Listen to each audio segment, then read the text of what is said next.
Quorum call. Madam Speaker.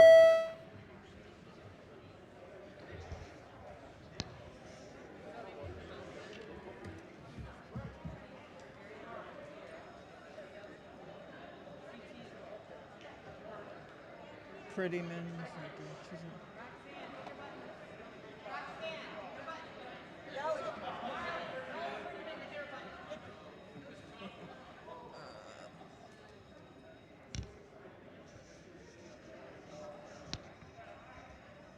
Has everyone recorded their presence? Clerk will take the call. There being 138 members present, the House is now in session. Clerk will read the journal from the previous day. Annapolis, Maryland, December the 6th, 2021. Recognizing the majority leader. Thank you, Madam Speaker. Move so much be considered the reading of the journal from the previous day. Quorum call. Madam Speaker.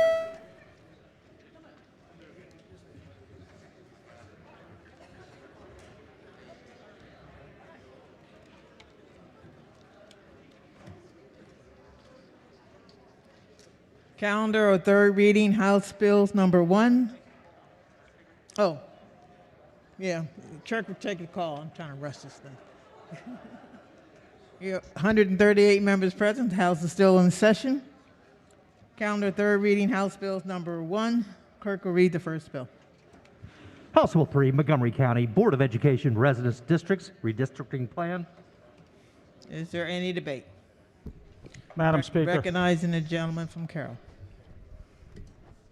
You know, when I was in law school up in Delaware about 30 years ago or so, I had a professor who said something that was pretty profound, and it kind of resonated with me and stuck with me.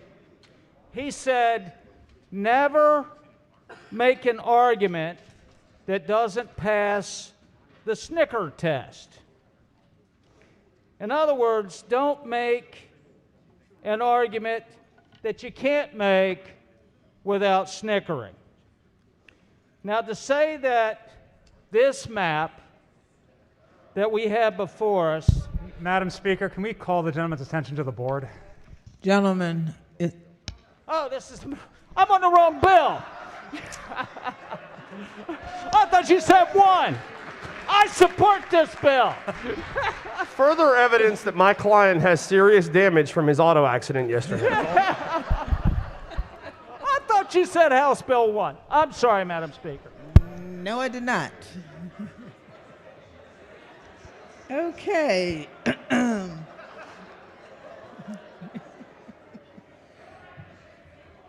House Bill 3 is on third reading and final passage. Is there any debate? If not, the clerk will call the roll. Madam Speaker.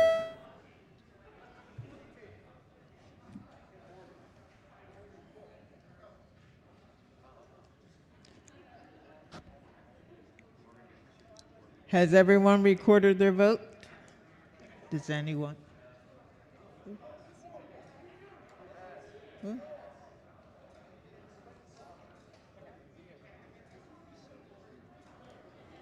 Has everyone recorded? I don't know what you guys were doing in between these couple hours, but oh my goodness.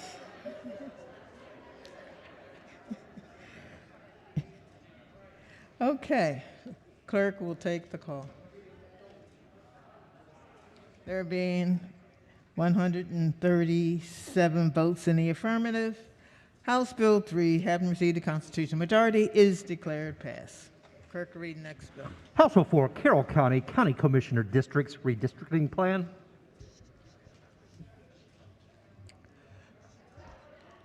Is there any debate? Madam Speaker.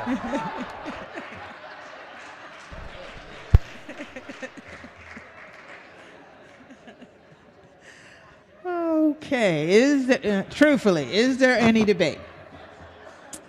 If not, the clerk will call the roll. Madam Speaker.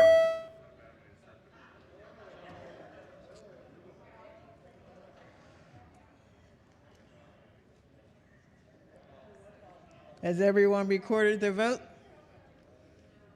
Does anyone care to change their vote? If not, the clerk will take the call. There were 138 votes in the affirmative. House Bill 4, having received a constitutional majority, is declared passed.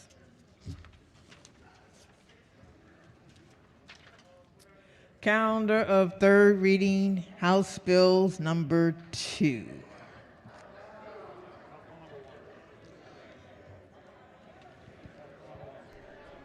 Huh? I'm telling the title.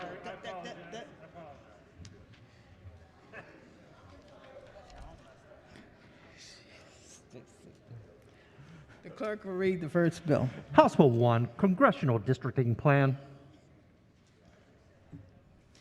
House Bill 1 is on third reading and final passage. Madam Is there any Speaker. debate?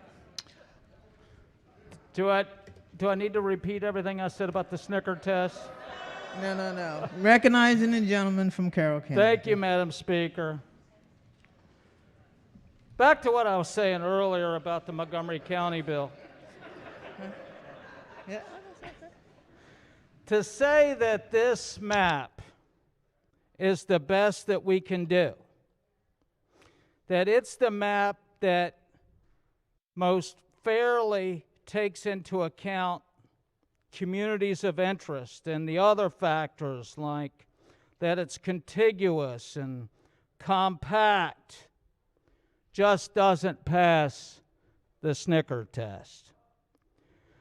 I heard it argued this morning that this map's legal. Well, maybe. That'll be up to folks who wear robes to decide, who are a lot smarter than I am. But I've also seen again and again in 30 years of practicing law that just because something is legal doesn't necessarily make it right. And just what do I mean? You know, a picture says 1,000 words. So, looky, if you will, at this thing. This is the map. This is the map. We see that the first congressional district takes in the entire eastern shore and then leaps across the Bay Bridge and takes in part of Anne Arundel County. And then, of course, I would point out that's not contiguous, it's not compact, and it doesn't recognize communities of interest. But then look at districts 3, up here, this thing, 7, and 4. Here's 7. Here's 4. That do these loop-de-loop things. Not contiguous, certainly not compact. And there's the new Congressional District number 8 that I find myself in. If you can make the argument that Lineborough up here in extreme northern Carroll County on the Pennsylvania line is a community of interest with Potomac down here, if you can make that with a straight face, then you're a better person than I am. I'm here to tell you. Gerrymandering, folks. Thank you, Vanna. You can put that. Gerrymandering, whoever does it, whether it's by my party or the other party, whether it occurs in red states or blue stakes is wrong. The overwhelming majority of people from all political parties don't like it. And polling shows that. Even the Washington Post said today that this map makes a mockery of compactness and contiguity. It's not right. I'll be voting no. Thank you, Madam Speaker. Is there any further debate? Gentleman from Baltimore County. Thank you, Madam Speaker. Over the last few days, I spent time thinking about the relevance of what we're going to do this week. Why does redistricting matter? And why is getting it right even important at all? The definition I found to be most succinct and universal was that the goal of redistricting is to provide fair and effective representation for all. I feel that what Marylanders are receiving is the opposite. Unjust representation that doesn't listen to local concerns. And that is what is causing so much angst about this issue. I'd like to speak about the same issue that I talked about last time we visited the issue of redistricting. I'd like to talk about the mail. I received an email recently from Congressman Adam Schiff. Have you heard about Louis DeJoy? Yes, because that's all you talk about. Schiff makes the narrative that former President Donald Trump appointed Louis DeJoy to be the Postmaster General, and that all of our problems are DeJoy's fault. It's actually a very clever fundraising email. The problem is, the problems we've experienced in eastern Baltimore County predate DeJoy and the former administration. In fact, my congressman has acknowledged this to me personally. He does so, I believe, because I had his staff engaged on this issue for years. I drugged his former staffer, Mike Baker, may he rest in peace, through my entire district talking about the mail issues. I chewed on his ear at the Dundalk Humanitarian of the Year ceremony. I brought Mike Baker to my personal community association in the Back River Highlands, where he sat in front of an audience of angry Essex residents reporting that the Baltimore Postmaster General refused to attend all community association events to speak with residents about the problems they were experiencing. To figure out the problems with what was happening with our mail service, I spoke with approximately 10 former and current employees of the United States Postal Service, mostly mail carriers. One postal worker wrote me corroborating the story I had heard from many others. The mail crisis in Baltimore, quote, "The mail crisis in Baltimore is completely the result of Congress and postal management. When Congress passed the first round of COVID-19 leave in 2020, the legislation gave every federal and postal employees 80 hours of paid COVID leave. After that, every federal and postal employee would still receive 12 weeks of COVID-19 at 2/3 of their pay level. This leave expired on December 31st, 2020. Further, once employees were being paid at 2/3 of their pay level, since this is not full-time employment, this immediately made employees eligible for unemployment from the state at Maryland combined with the federal government, additional unemployment, and 2/3 of their salary from the Postal Service. This put the Postal Service into a death spiral. Then as employees started to return to work due to the expiration of the leave, Congress passed another round of leave in 2021. And this new legislation gave every federal and postal employee 600 hours of COVID-19 leave at their full salary. This leave expires in September of 2021. This was the death blow to conditions in the Baltimore post offices. In some cases, little or no documentation is required to use the COVID leave. In Essex, we have 24 mail routes. And what would happen is we would have, at any given time, 4 mail carriers. And those 4 mail carriers would deliver mail on one day, and the next day they'd deliver mail at a different 4 different routes. And the next day, they would deliver mail at 4 different routes. So if you represent an area in Baltimore and one of your constituents ever told you that I only receive mail once every few days, this is why. He goes on, The attrition rate in Baltimore and other areas of the country is over 50%. Managers and supervisors don't report the attrition accurately, as this affects their year-end bonuses. So this makes the roles of employees look larger than the reality.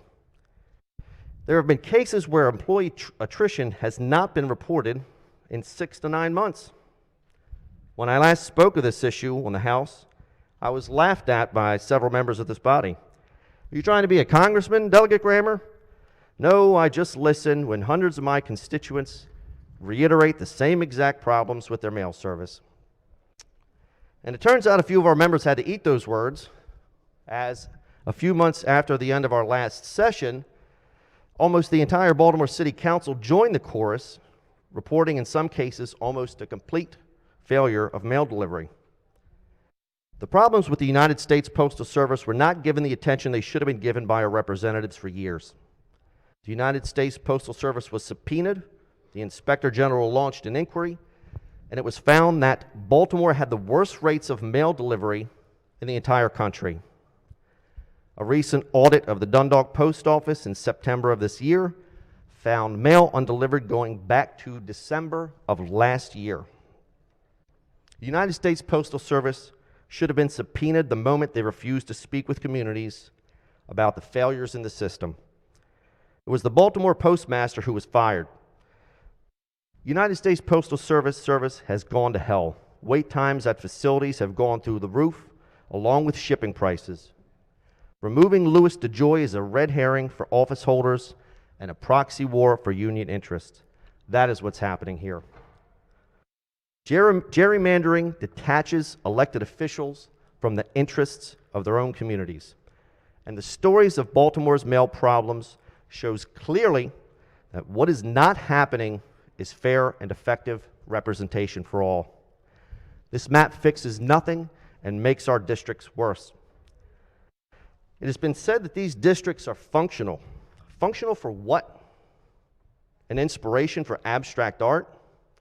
I would very much like to hear the opinions of residents of Baltimore in general about these maps, because it seems to me that the only thing these maps are functional for is entrenching career politicians that can ignore the concerns of an entire region and get elected over and over again. We've talked a little bit about process, and we're the elected officials, so we should do what we can. You know, we're the responsible body for passing these maps. You know, I had my doubts about the Citizens Commission, but if you watched and participated in what they did, it was actually really effective. And any person could zoom into the meeting and talk about their area, their precincts, make suggestions. And what the commission did, they would actually discuss it right there in front of them. They would end the hearing, and they would talk about the suggestions. Some of them they adopted, some of them they did not adopt. But they always had a discussion, and for every change that they made, it was transparent and right in front of the public.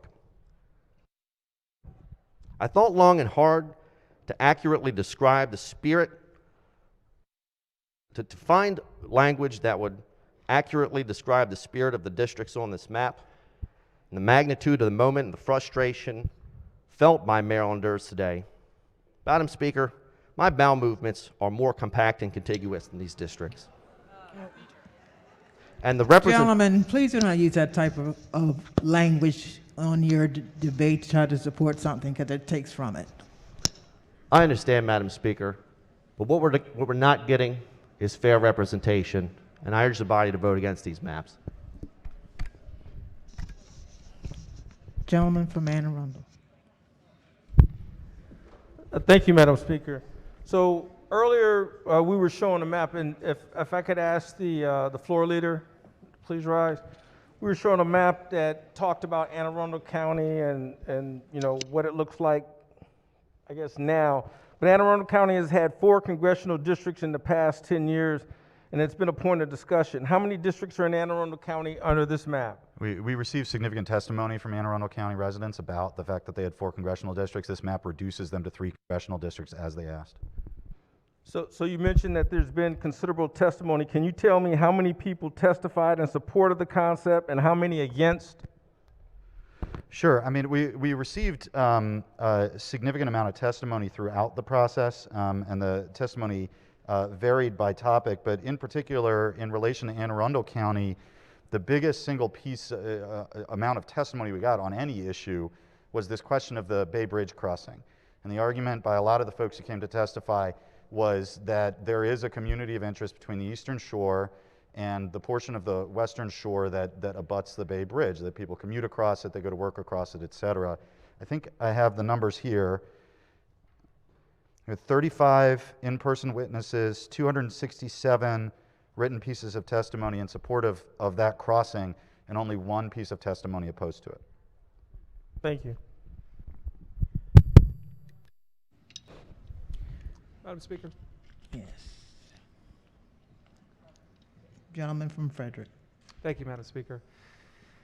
It was mentioned earlier, again, these are contentious debates, but we talked about facts and feelings. Matter of fact, my friend from Charles County mentioned that, and he's right. So I wanted to talk about a few facts.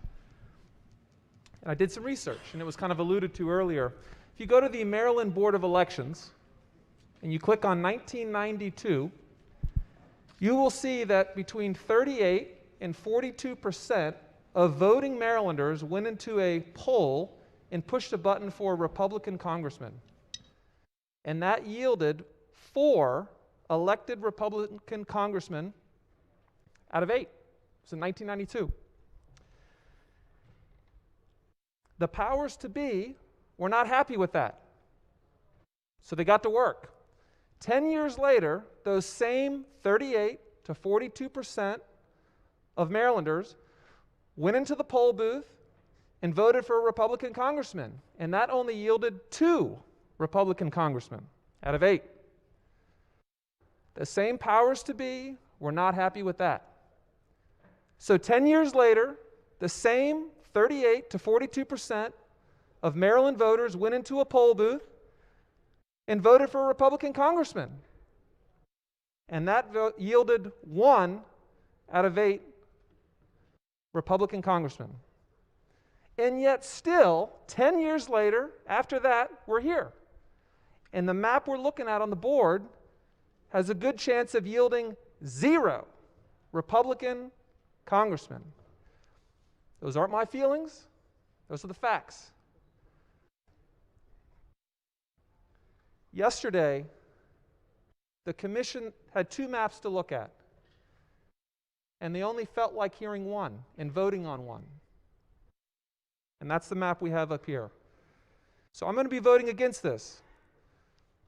Not because of how I feel, but because of the facts that I've laid out before you today. Thank you, Madam Speaker. Is there any further debate? Madam Speaker, Recognizing the gentlelady from Carroll. I don't want to belabor this point, but earlier today, when we were talking about the maps, I asked the majority leader what criteria was given to the map maker, the person at the Department of Legislative Services who actually drew the map.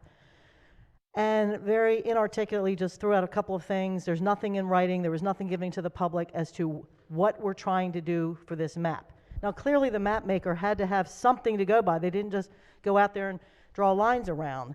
And I think the lack of transparency of the dialogue of the committee, what the charge was to the map maker, the fact that it's not written anywhere, you couldn't see it anywhere, it's problematic because I'm like, what were your priorities in developing this map?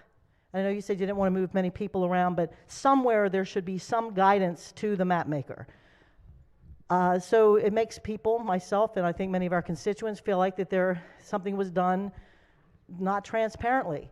And I think from that very reason that we can't tell, the public can't tell what the basis for this map is, what was the criteria, was it compactness, was it keeping counties of interest together? The majority leader also said earlier today, which I totally disagree with, that our counties are really meaningless. People go across county lines all the time. And I totally disagree with that. We meet as counties, we have county delegations, we have county school boards, we do everything by counties in Maryland.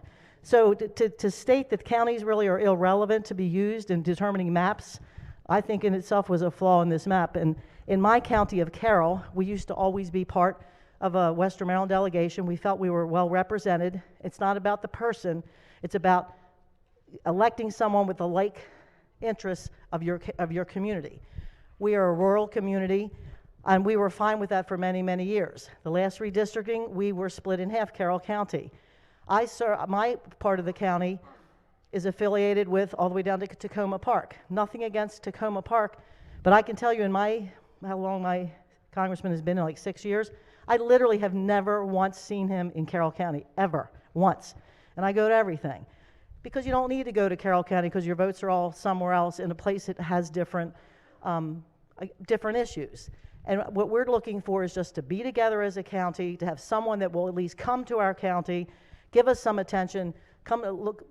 I know they get invited to everything, they just don't have maybe time to participate, but keeping these communities together, recognizing that our counties are important to us, all of us go by our counties. So I am very disappointed that we don't know what criteria was given to the map maker. I know you all worked hard, but it just wasn't transparent to me, and I followed it. I followed the other commission, I think that the Governor's Commission or the Citizens Commission did an excellent job. I've followed all the meetings, I listened to them, and I listened to yesterday's hearing that you all had, and I tell you, you say all these people testified in favor of this crossing. Everything I heard yesterday was, we like it, but can you please include Annapolis? Can you please include with the crossing at the Bay Bridge? So they didn't give unequivocal support to how it was determined, how you just portrayed that. So I do believe there's significant problems with this map.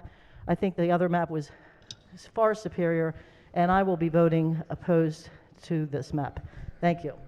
Madam Speaker. Recognizing the gentlelady from Baltimore City. Thank you, Madam Speaker. I have a few questions for the floor leader. Yes, ma'am.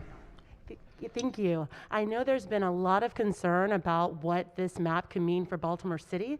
A lot of my colleagues have been very concerned from Carroll County all the way to West Virginia. They've been very concerned about what it means for Baltimore City. So I wanted you to just give us a brief overview of what the changes proposed in this map would mean for the 3 districts in Baltimore City. Sure. I think the place to start is the line between the 3rd and the 7th congressional district in the city. That line changes relatively little, meaning West Baltimore stays in the 7th. York Road corridor in the city and the county stays together in District 3, so there's a communities of interest that we kept together. The other thing that had been pointed out by folks in the testimony was that some of the lines could be confusing. So the lines in the city now are much cleaner. The block-wide lines that existed under the previous map are gone. So it's a much cleaner map for the city, and the city retains portions of 3 congressional districts. Thank you for that clarity. I'm glad we're all coming to be on the same page. I just have one quick follow-up question. Yes. You were mentioning the 7th Congressional District. Yes. And we all know that this is a district of utmost importance when we think about civil rights, not just within Maryland, but within the history of our great country. So I know that this map retains a numerical 7th Congressional District. Is that a bit different than any of the other proposed maps? Yeah, I mean, the 7th District, as you point out, is a district that is historically important in the United States in the civil rights movement. We've maintained the current numbering because we placed a high priority on not confusing voters by arbitrarily renumbering what districts they were going to be in. So the 7th District is still the 7th District. Thank you so much for the clarity. Thank you, Madam Speaker. Gentlelady from Carroll. Hartford. Thank you, Madam Speaker. If you just pay my indulgence, I have to stoop to read this, but there was an editorial that just came out from the Washington Post, and it says, Maryland Democrats race to the bottom, and it just came out at 4:46 or whatever today. Maryland leans Democratic, but not as much as the party's 7-1 dominance in the state's delegation in the House of Delegates, they say representatives, suggests. After all, a Republican governor, Larry Hogan, now entering his final year in office, has been elected twice by considerable margins.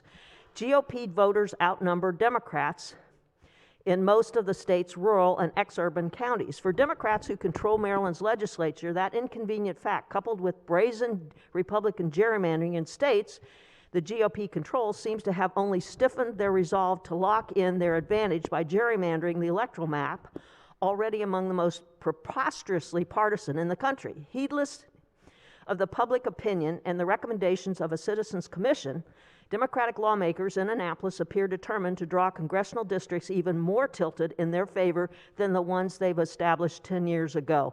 I'm not going to go on and read on, but the bottom line is that the Washington Post has never been a suck-up to the Republican Party or to the conservative movement. And I think that it's rather damning that they would write this editorial against a group, the the Maryland Democrats. So I think what this body's going to do may end up causing them problems down the line in court challenges and also in a rejection by the public. Because the bottom line is that the governor's map was a fair map. This other map is only maybe just a little movement better than the last horribly gerrymandered map, which Governor O'Malley under oath said was heavily gerrymandered. Thank you, Madam Chair. Gentlelady Madam from Speaker. Howard. Thank you, Madam Speaker. Would the floor leader please rise for a question? Thank you. Yes, ma'am. Good evening. Good evening. Similar to our colleague from Anne Arundel County, I was wondering, Howard County is quite a bit smaller than Anne Arundel, but currently we include portions of 3 different congressional districts, and that's an issue and concern that a number of constituents have raised. Sure. So I was hoping you could just clarify the impact of the proposed map on Howard County, please. Yeah, absolutely. Howard County, I mean, you're small but mighty, the fastest growing county in the state.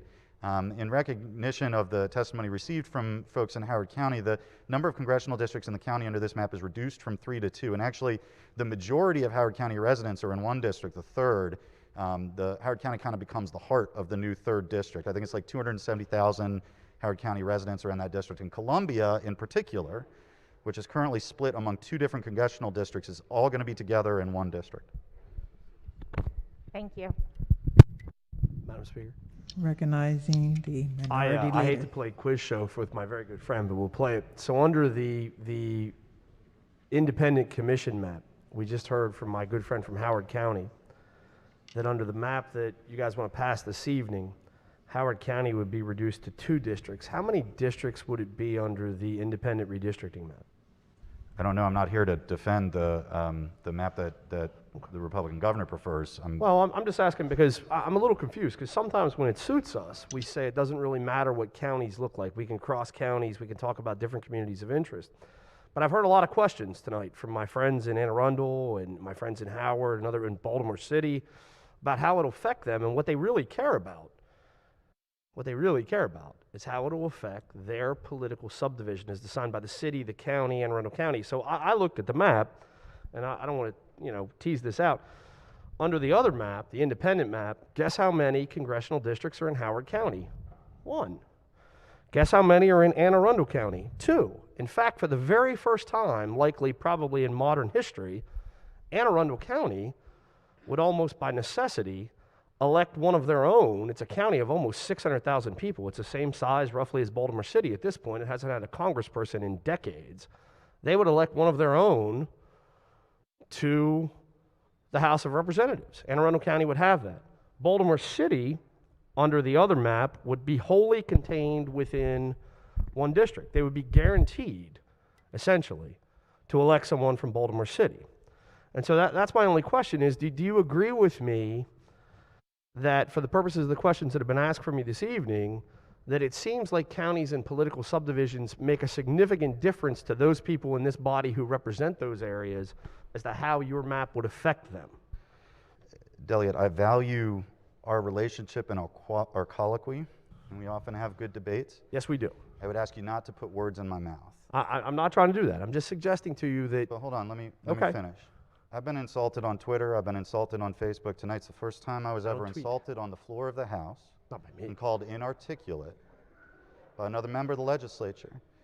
And on top of that now, twice it's been suggested that somebody said counties don't matter. Now, I'm not sure who said that. Okay. It certainly wasn't me. The point I made yesterday during the hearing that I believe is being referred to is that county lines were drawn by surveyors 400 years ago, 300 years ago, 200 years ago. And what matters most to Marylanders' lives today is not the outline of a county, but the communities they actually live in. It's where they go to drop off their kids at school. It's where they go to the hospital if they're sick. That's the argument I was making. Okay. Now, what that means is that there should not be any single factor that governs everything we do on these maps. And there aren't. We considered multiple factors, right? But we did cross county lines when necessary to keep together communities of interest. Like, for example, I just described to the gentlelady from Baltimore City, the York Road corridor, which connects two areas in two different counties that are very closely tied together. And that is important too. I appreciate that. And you know, in sincerity, we have a very good friendship. And I'm not trying to put words in your mouth. I'm trying to suggest that, do we think on the record in this legislative body that debates and decides these things, and do we think that Baltimore City, that let's say East Baltimore City, let's say the inner harbor of Baltimore City, the downtown areas, are they more in a community of interest with Glen Burnie than what they are with West Baltimore? Because in the map that we're going to pass tonight, the people who live in downtown Baltimore, the people who live in the east side of Baltimore, they're in a different congressional district than the people who live in the west side of Baltimore. And the west side of Baltimore is historically disadvantaged. It's disenfranchised in many ways. Maybe not in the voting polls, but it continuously. I used to live in Baltimore. I live near Edmondson. It's a difficult place. And that congressperson, they're in a community of interest with people in Harford County, but they're not in a community of interest with people who live in downtown Baltimore or on the east side of Baltimore or many of the northern neighborhoods going up through York Road into the Towson area. They're in different congressional districts. What is the rationale for why that's not the same community of interest? Well, why someone has a community of interest with counties away from them as opposed to blocks away from them in their own city? Well, first of all, I wouldn't describe Baltimore as problematic. I'd describe it as a great American city. I didn't say it was problematic. I said that West Baltimore has been historically disadvantaged.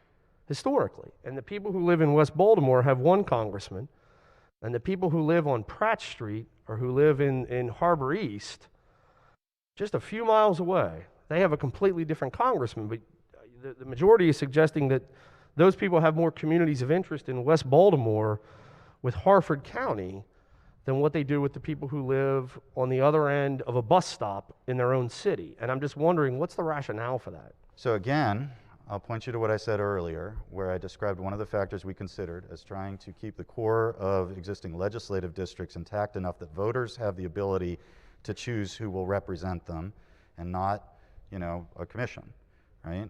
And to a large extent, a lot of the lines in the city keep those core communities together. So you mentioned West Baltimore, which remains the core part of the 7th Congressional District as it has been, and has it's been ably represented by many luminaries in American history. It was interesting because I was just reading the Baltimore Sun, the current luminary who represents who I think is probably a wonderful individual with a great life story, Kwesi Mfume. And he did an interview with WBAL a week or two ago where he said, and I can quote if you can let me pull up my cell phone, but he said something to the effect of he thought that any map that was trying to push to an 8-0 map or was changing things in that effect went too far, and that if Republicans tried to do that to Democrats, if the shoe was on the other foot, essentially, that he and every other Democrat in the state would be up in arms.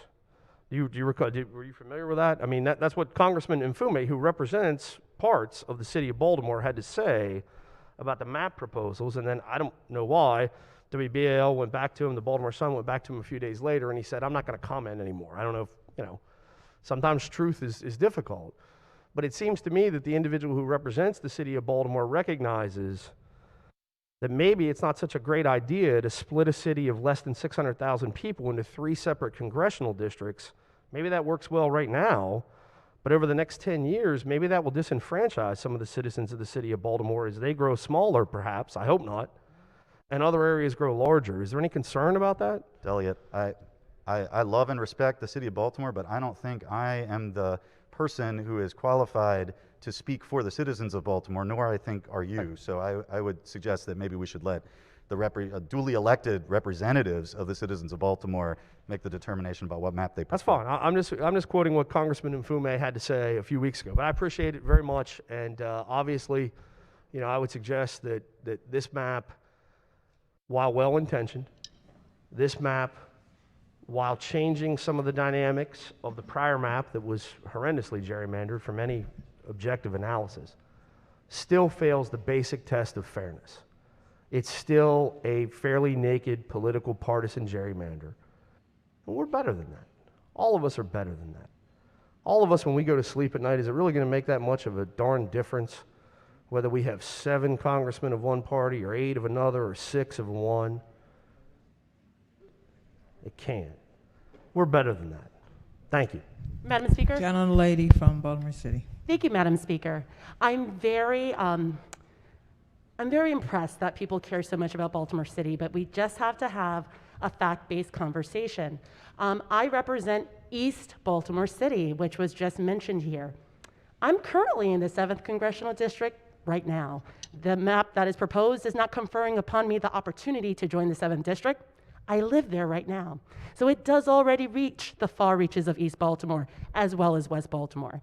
And this notion that only one congressional representative would be advantageous for my constituents is not only presumptuous, I don't even know why that would fly. I don't know why you think that would make sense. Having more people that our city can appeal to for resources, for feedback, for perspective. The people I represent and that my colleagues represent across Baltimore City, we like having more than one person that we can appeal to for the needs of our residents. So I appreciate the concern.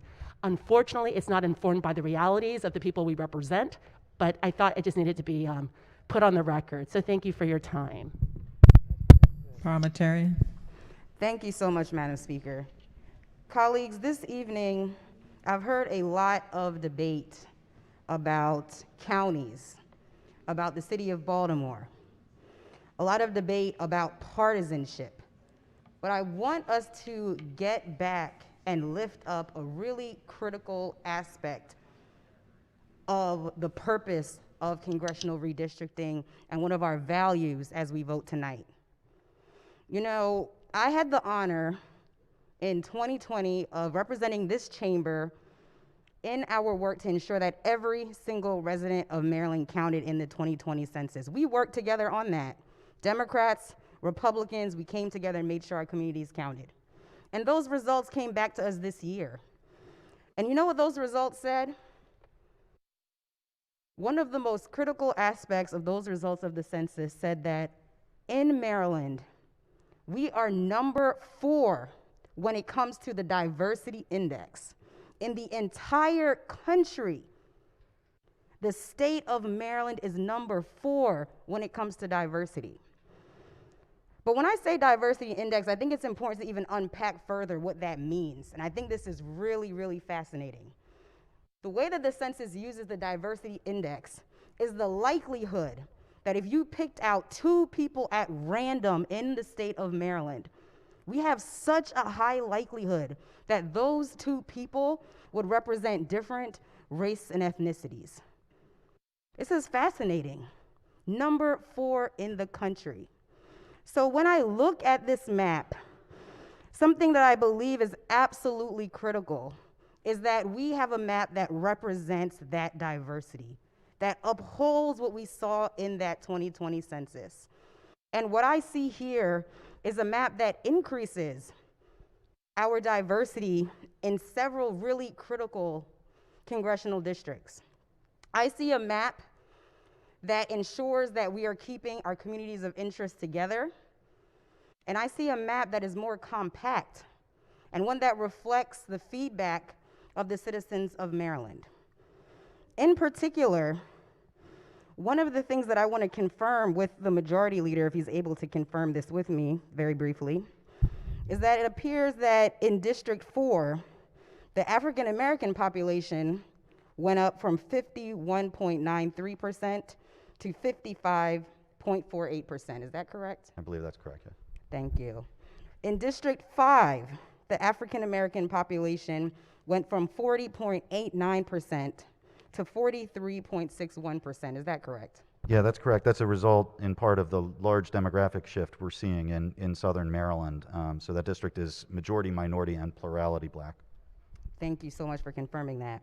And in District 7, we saw the African American population increase from 51% to 53.23%. Is that correct? That's correct. So it sounds like we have a map here that, although race is not a predominant factor when it comes to redistricting here in our state, but is one that's upholding what we saw in the results and the diversity of the state of Maryland. Is that correct? Yes, the LRAC maps do protect the ability of constituents in those districts to elect the representative of their choosing. Thank you so much, Majority Leader. I urge a green vote on this congressional redistricting map. Recognizing the gentlelady from Baltimore and Hartford. Thank you, Madam Speaker. This has been one of the worst things I've ever witnessed. I would have had far more respect if you had just said, we have the power, we're going to do it. Because listening to this absolutely patently absurd justification for what we are doing right now has actually made me want to throw up. It's made my stomach turn. Thank you, Madam Speaker.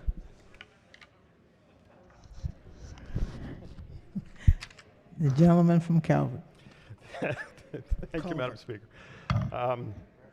So, colleagues, gerrymandering is cheating.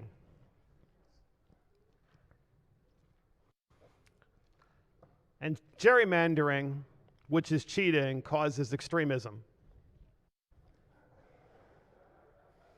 Oh, yes, it does. Len Lazarick, in fact, just a couple of weeks ago, wrote in the Maryland Reporter, the message from the chair of the Maryland General Assembly Legislative Redistricting Advisory Committee, who didn't even sign his name, and one of the guiding principles was, to the extent practicable, keep Marylanders in their existing districts. The chair is Carl Arrow, the former head of the Maryland Department of Legislative Services, who led the staff that created the obscenely gerrymandered congressional districts 10 years ago. We gerrymandered you before, and we're going to keep you there. I was here 10 years ago when Carl Arrow was a head of the Department of Legislative Services and was then, and is now, a tool of gerrymandering. Without question.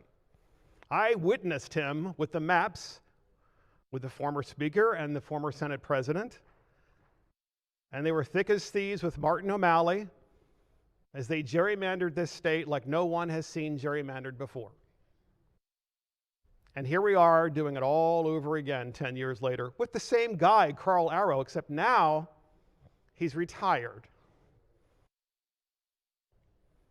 Gerrymandering is cheating, and yes, it does cause extremism, and here is the extremism that I'm referring to.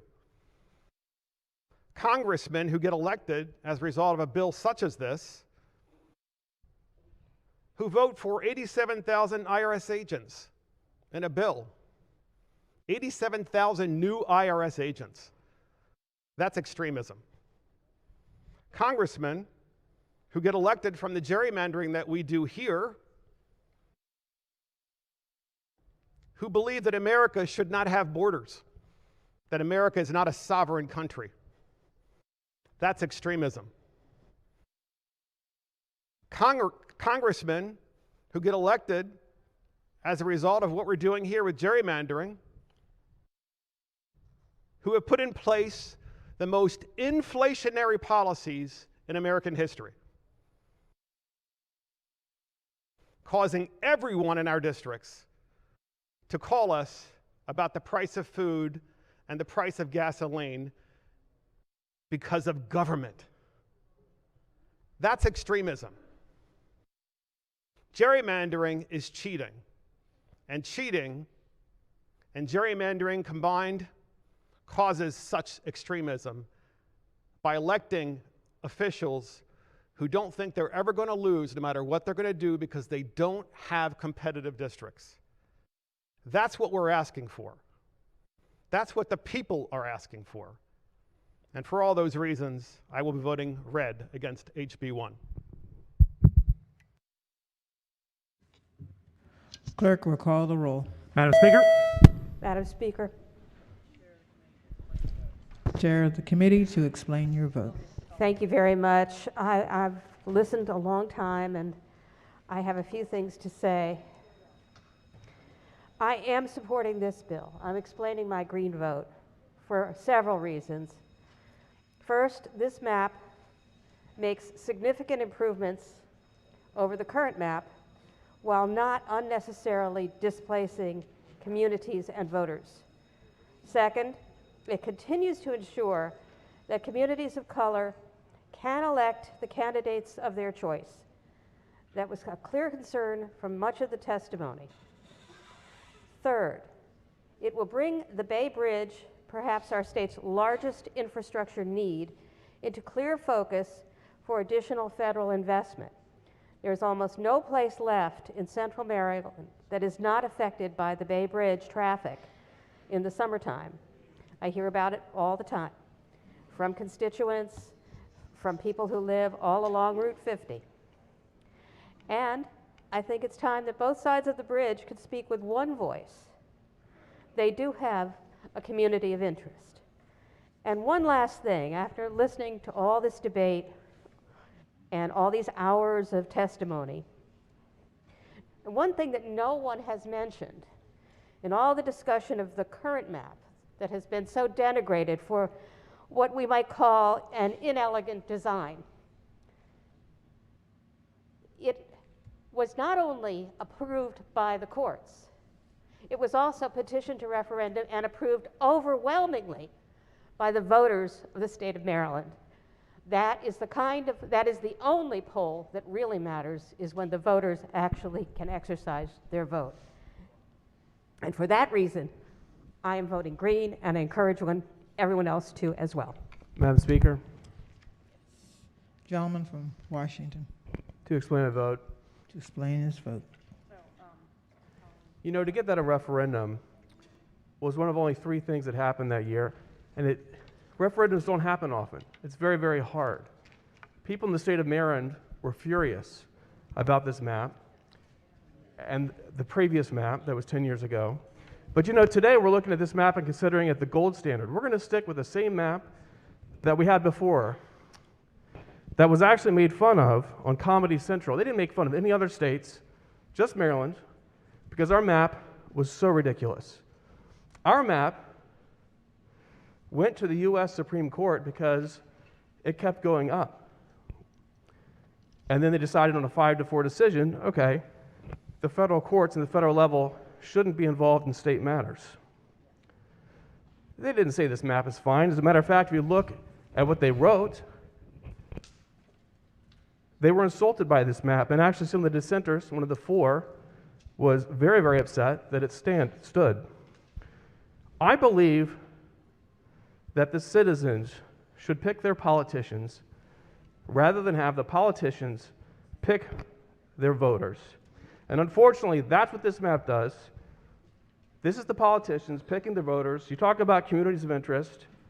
It's divided. Southern Maryland's divided. Western Maryland's going down to Montgomery County, completely divided. Carroll County has no representation. It goes down right to D.C.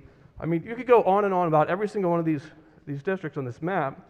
And I'd say it's very disappointing. And I would urge everyone to have a no vote and to stand with the citizens of Maryland who don't want this extreme gerrymandering to continue. Thank you. Any further debate? Clerk will take the call. There being 97 votes in the affirmative, House Bill 1, having received the constitutional majority, is declared passed.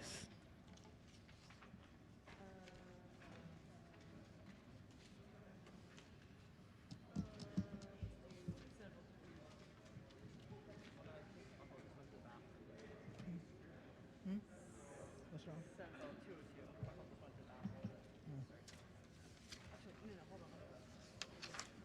Let's do this one so we can send it.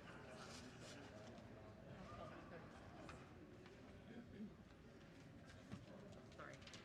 I'm trying to get them everything they're looking for. Special order calendar, vetoed House Bill 836. The clerk will read the bill. House Bill 836, COVID-19 Testing, Contact Tracing, and Vaccination Act of 2021. Recognizing the Majority Leader. Thank you, Madam Speaker. My questions have been answered. Madam Speaker. Recognizing the gentlelady from Hartford and Baltimore County. Thank you, Madam Speaker. Body, this bill we passed to attempt to support the COVID-19 activities is a moot point. Overriding the governor's very well thought out veto, which you can read in his letter, is totally illogical and will only be a further embarrassment for today's already existing embarrassment of passing legislation that is utterly worthless. If you read the bill, it puts $52 million of mandated spending into fiscal year 21, which is impossible. Further, it puts another $98 million into fiscal year 22, which we as a body don't have the ability to mandate things after July the 1st for fiscal year 22. Passing this bill will make us a further laughingstock. It's embarrassing. There is no excuse to virtue signal, to look like you're doing something during special session on COVID. The governor has spent $1.9 billion of CARES Act money and state money to take care of the COVID-19 crisis. This is nothing more than something for a newsletter to your supporters. Please do not embarrass our state body. Please reject voting for this override. It is nonsensical and will go down as one of the silliest things we've done this year. Thank you, Madam Speaker. Recognizing the sponsor of the bill. Thank you so much, Madam Speaker. Good evening, colleagues. Good evening. Thank you. So the bill that you have in front of you is really important, and let me tell you why. Most recent numbers for the Maryland Department of Health, an increase of 1,866 cases in the last 24 hours as of yesterday. 592,679 confirmed cases. 15 confirmed COVID-19 deaths in the past 24 hours. Imagine being your loved one that has passed away. Daily testing volume, 45,443. The percent of population first dose administered, 71%, not 100. Percent of population second dose administered, 62%, not 100. Percent of population single dose administered, 5%. So there's still a lot of work to be done. Not only is it important for us to have a coordinated effort between the state, county, and private health providers to maximize the testing, contact tracing, and COVID-19 vaccination in Maryland, this bill allows us to efficiently use our resources. We also have the Delta variant. And guess what? We have a new one, the Omicron variant. We are not done. We're still in the middle of a pandemic. People are dying. Public health has been underfunded for decades. The bill that you have in front of you calls for a plan so that we can address our public health system. It has not been done.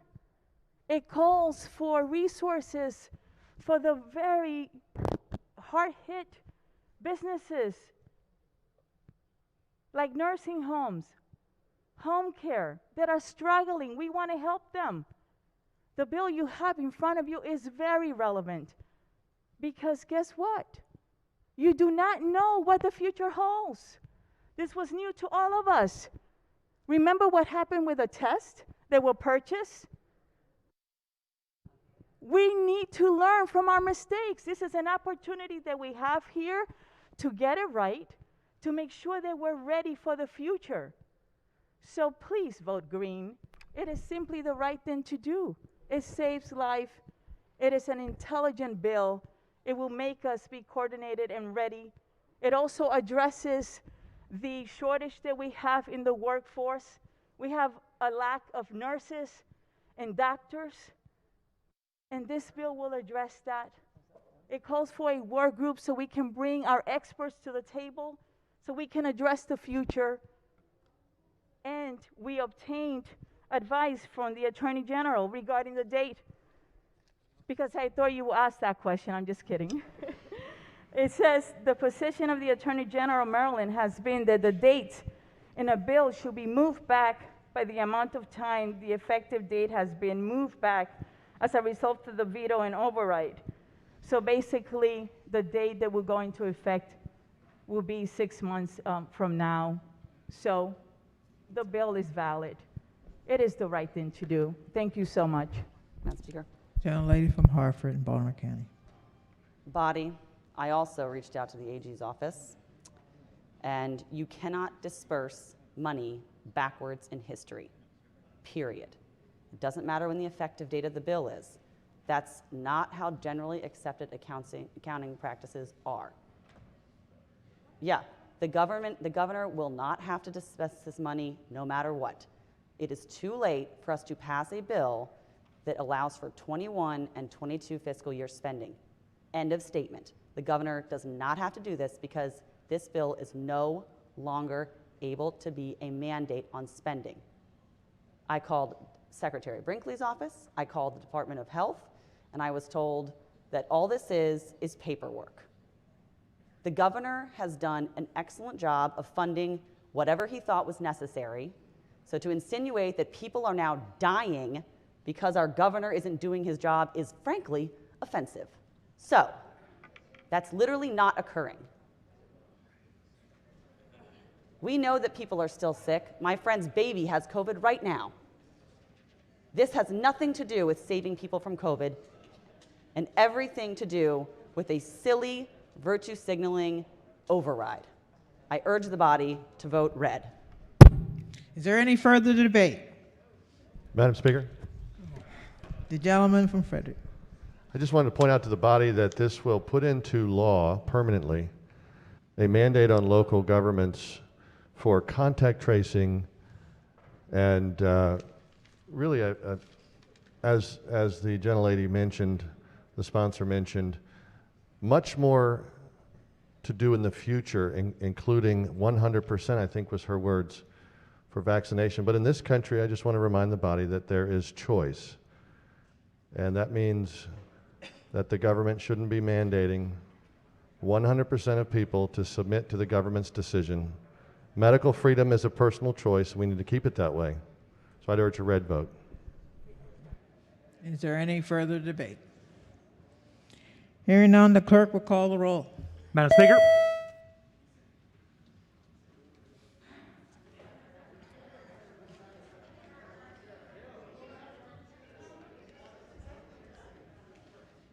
Has everyone recorded their vote? Does anyone care to change their vote? If not, the clerk will take the call. There being 97 votes in the affirmative, the veto is overridden. Message to the Senate, the clerk will read the message. Ladies and gentlemen of the Senate, the House of Delegates has voted to override the governor's veto of House Bill 836. Said bill is sent to you for your consideration.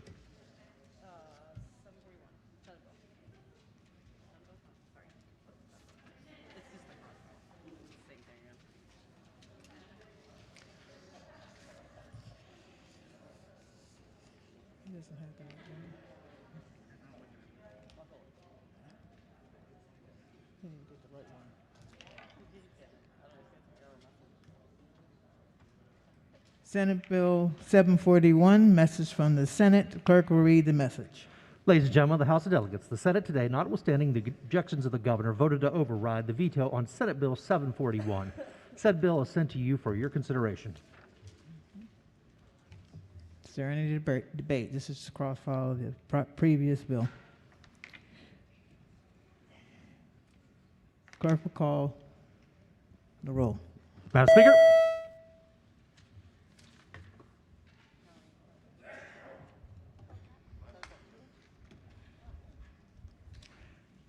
Has everyone recorded their vote? Would anyone like to change their vote? If not, the clerk will take the call.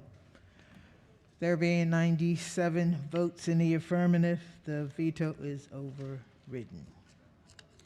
Message to the Senate. Clerk will read the message. Ladies and gentlemen of the Senate, the House of Delegates has voted to override the governor's veto of Senate Bill 741. Said bill is returned to the Senate herewith, having been enacted under Article 2, Section 17 of the Maryland Constitution.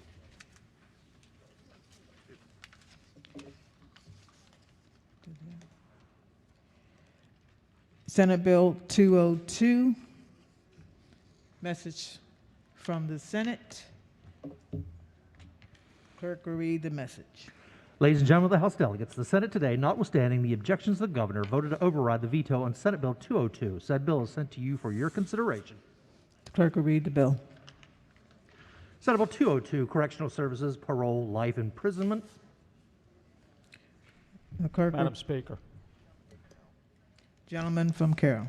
Thank you, Madam Speaker. You know, I believe that across the country, we've been seeing here of late, and probably will continue to see into the foreseeable future, a negative reaction to the type of criminal coddling that a lot of folks have been engaging in for some time now.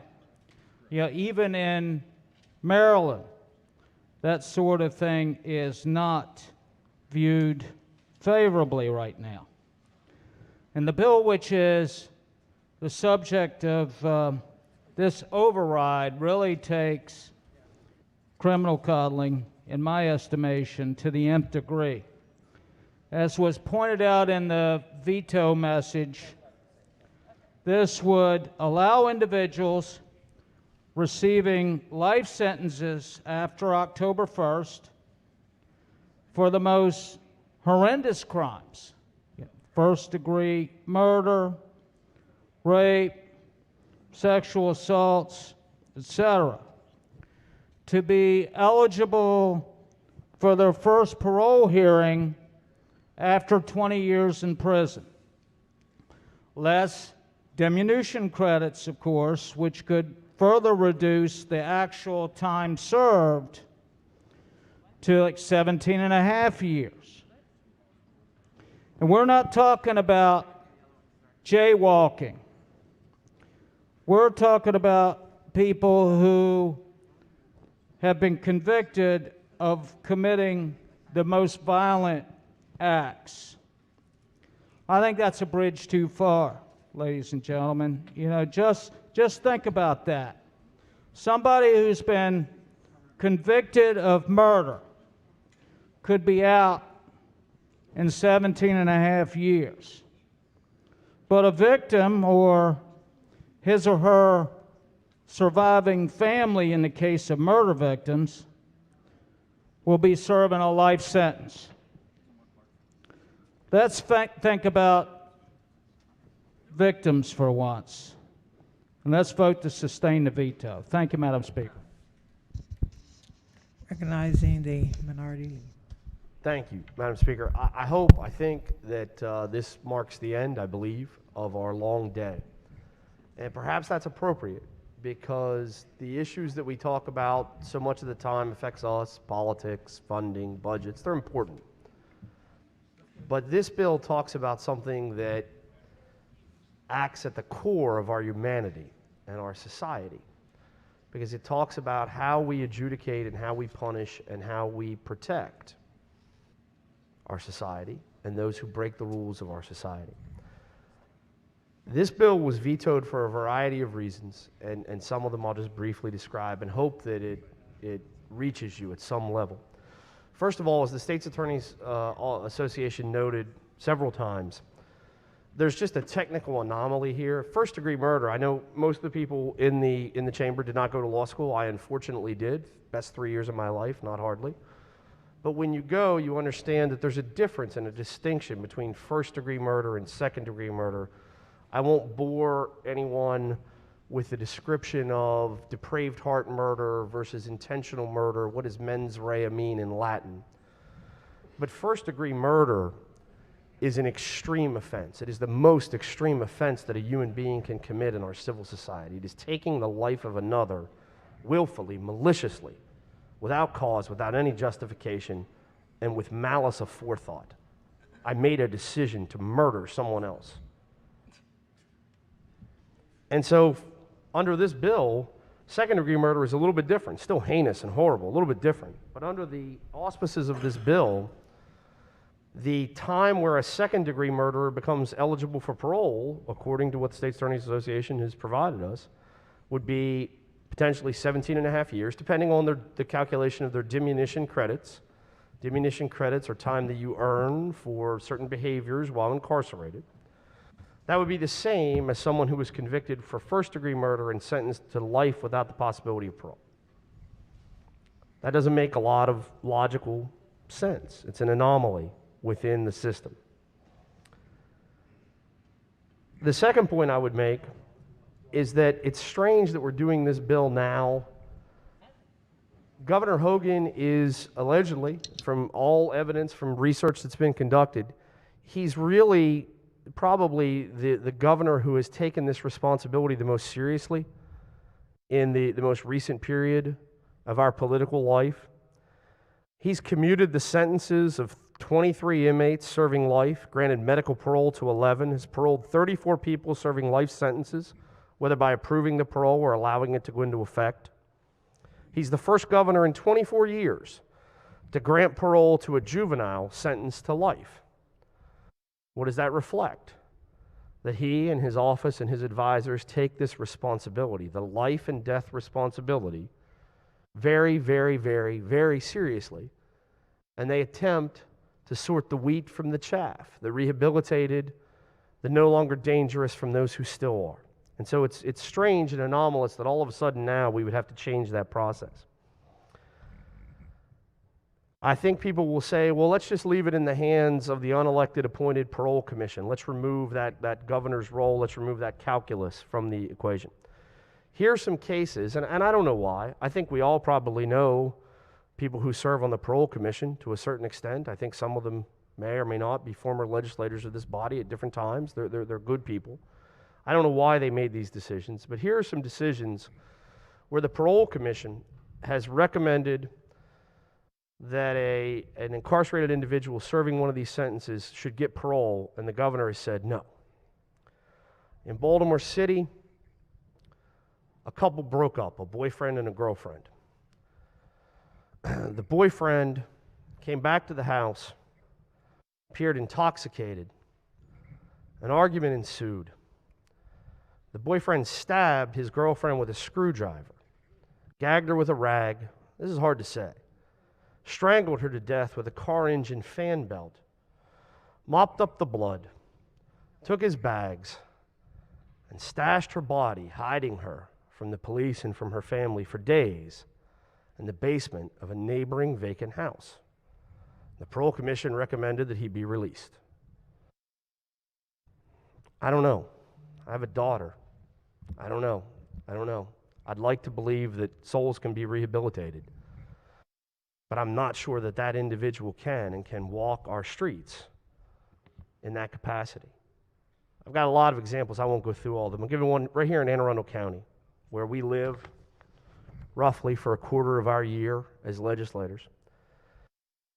Individual murdered a husband and wife in their home break-in. Both victims were shot 3 times, not once. You shoot someone once, maybe there's a fight, maybe there's an incident. These individuals were executed. The wife sustained a broken jaw and stab wounds in addition to the gunshots. Double murder, double homicide, took away someone's world that night. Parole commission recommended we're going to let that guy out. Sentenced to life without the possibility of parole, but that's what the commission recommended. And the governor said, no. I'm sorry, but no. There's certain things, there's certain lines that you cross that you can't get back. We may think that Maryland is tough on crime. Oh, gee, we need to do this. The governor isn't involved in the process in many other states. And that is true. The governor is not involved in the process in many other states. Some of the reason for that is that many other states have life without the possibility of parole and don't parole anyone. And I'm not talking about Alabama.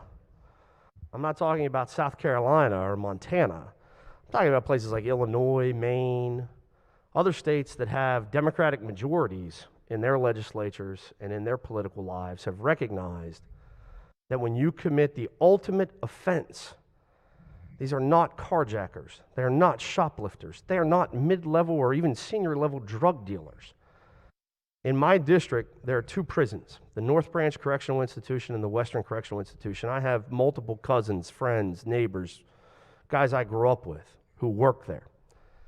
They are both maximum security prisons. The North Branch Correctional Institution roughly has 70 to 75% of the men incarcerated there are murderers. Every day, my friends, my family, they go into that facility and they attempt to do the best they can to maintain order there, to provide rehabilitation there for people who have committed the most grievous sins and crimes that you can imagine. You cannot fix all of them. There are some lines you cannot cross. There are some decisions that are just so significant that I think we have to have every potential safeguard to allow someone out. And I'll close by simply saying this. This is not directly on point. I did unfortunately go to law school, so I think I understand the concept of relevance and evidence. This isn't the exact same situation that we're discussing today, but I think it speaks to my friend from Carroll County's point that I encourage all of you to think about from now until the last day that you serve in this chamber. Are we soft on crime? And by that I mean the accumulation of our policies, of our decisions, of our votes, the accumulation, one incremental thing after another, after another, after another. Are we creating a perception that exists in our state, whether it's victims, whether it's criminals, whether it's gangs, whether it's prosecutors, public defenders, judges, police officers, everyone involved in this system, that in the state of Maryland, we are soft on crime, and that the consequences for committing crimes really don't add up, and that therefore the punishments, the deterrence, you get taught when you do go to law school, when you take criminal law, you get taught that one of the main reasons for having criminal sentences is deterrence. It is to stop people from doing things over and over and over again. And I'm just going to close with this. This bill wouldn't apply to this individual. I'll admit to that. But I want you to think about the incremental effect of these policies. There was a senior citizen a few weeks ago killed in Baltimore City in a church. And this individual was presumed innocent until convicted or pleads guilty. So I don't want to infer that he did it. I don't want to do that. I was trained not to do that. But I was shocked. Everyone in this place should be shocked when they heard of the suspect. He was an individual in 1979 who was convicted of raping a woman, sentenced to jail. Less than 13 years later, apparently that sentence didn't really take because he was released and he was out on the streets and he raped another woman. And he was convicted and he was sentenced to 30 years in prison. Now, I went to law school to avoid math, but 30 years from 1992 is right now. It's 2021, 2022. But obviously this individual, he didn't serve 30 years because in 2012, he was out on the streets again. He assaulted a 64-year-old woman, and he was sentenced to 8 years. But after that, he went back out on the streets again, and he killed somebody's 69-year-old mother and grandmother and friend and neighbor 4 times. 4. Over and over and over again, I commit violent acts against vulnerable women. Over and over and over again, I'm convicted. Over and over and over again, I go to jail. Maryland kicks you right back out, brother. Do it again. Do it again. This isn't about politics. My God. It's not politics. That's wrong. It's wrong to do this. It's wrong to keep creating this impression. Start thinking about those victims. Start thinking about the reality that some people cannot be fixed. God, that's hard. Most of us in this room are parents. That's heartbreaking. You think about it in the context of your own children, your friends, your neighbors. But there are some people, there are some situations that cannot be fixed. And it's our job to save the people who can be and to protect those from those who can't. Thank you, Madam Speaker. Gentlelady from Charles. Thank you, Madam Speaker. Colleagues, I rise to speak in favor of a veto override. In the state of Maryland, the law provides for a parole process headed by the Parole Commission, appointed by the governor. The parole process is long and arduous process. Most of the time, it takes more than 2 years to even get a hearing. The governor-appointed Parole Commission reviews applications for parole board upon an intensive risk assessment analysis. It includes victim input, victims' families' input, the crime that was committed, the time served, personal progress while incarcerated, and a psych evaluation. Our citizens that come before the parole board face the same guidelines upon review, ensuring equity in the process. However, Maryland holds the distinction of being one of 3 states in the United States that adds an additional hurdle, the governor, thus adding a political element to the process that serves no practical good. Colleagues, this bill does 2 things. It lengthens the time to be considered eligible for parole from 15 to 20 years. Secondly, it removes the governor from overriding the parole board's decision. This bill guarantees each person who comes before the parole board the same level of review by removing politics from the process. In the state that incarcerates more Black and brown people than any other state in the nation, it's incumbent upon us to ensure every level of review, including the parole process, is fair and equitable. Colleagues, I urge a green vote to override the veto. Thank you. Any further debate? Hearing none, clerk will call the roll. Madam Speaker.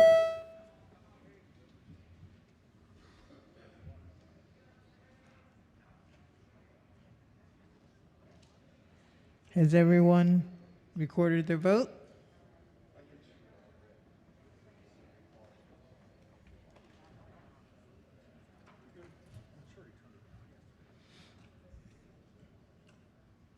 Not, clerk will take the call. There being 92 votes in the affirmative, the veto is overridden.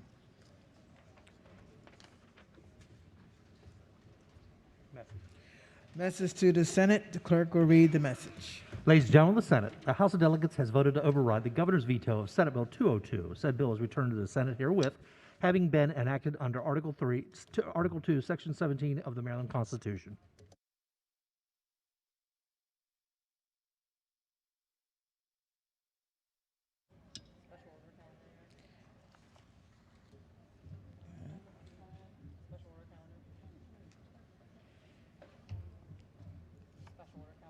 Yeah, no, I didn't know whether he's gonna. Yeah. Special order calendar. Amendment to House rules. Recognizing the parliamentarian. Thank you, Madam Speaker. I would like to withdraw this amendment. I have a different amendment at the desk. The question before the House is to withdraw the amendments. All those in favor signify by saying aye. Opposed, no. The ayes have it. The amendment has been withdrawn.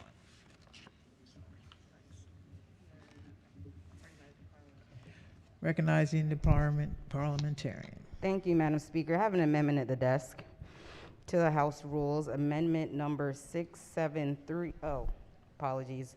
Amendment number 913522/1.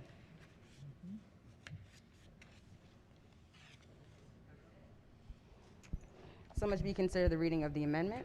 Amendment to House Rules 5, 118, and 120 through 122. Thank you. To the body, this amendment simply ensures that we are able to keep the practice of our pro forma sessions that we held during the 2021 regular session.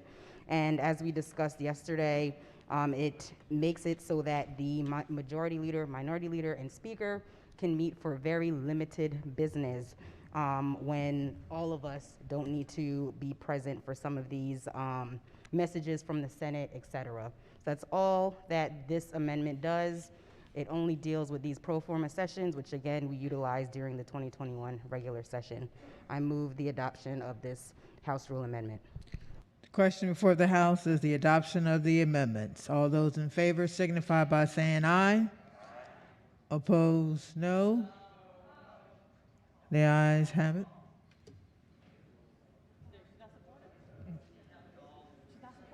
No, not supported. I said the ayes have it. You got up too late. The amendments have been adopted.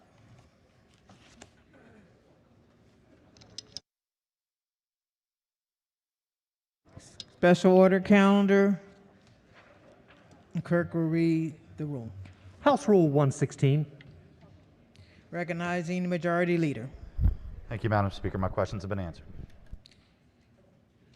The question before the House is the adoption of the House Rule 116.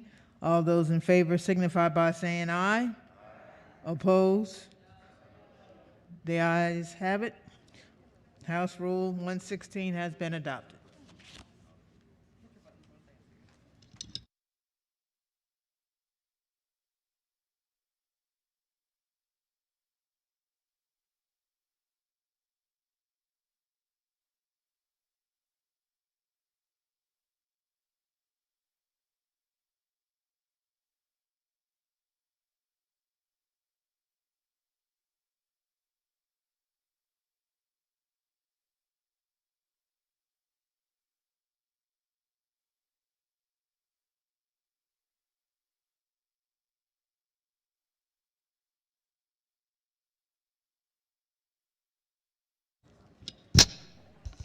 As it relates to tomorrow, we will be just doing a pro forma session, so we will not meet as a total body.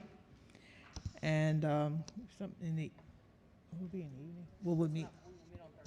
We'll meet on Thursday, but just pay attention in terms of any changes or anything like that.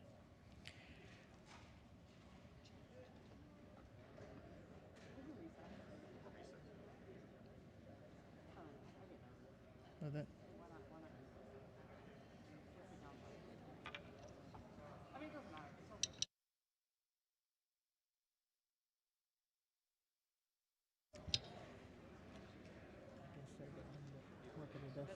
okay. That ends the work at the desk. Quorum called before adjournment. Madam Speaker.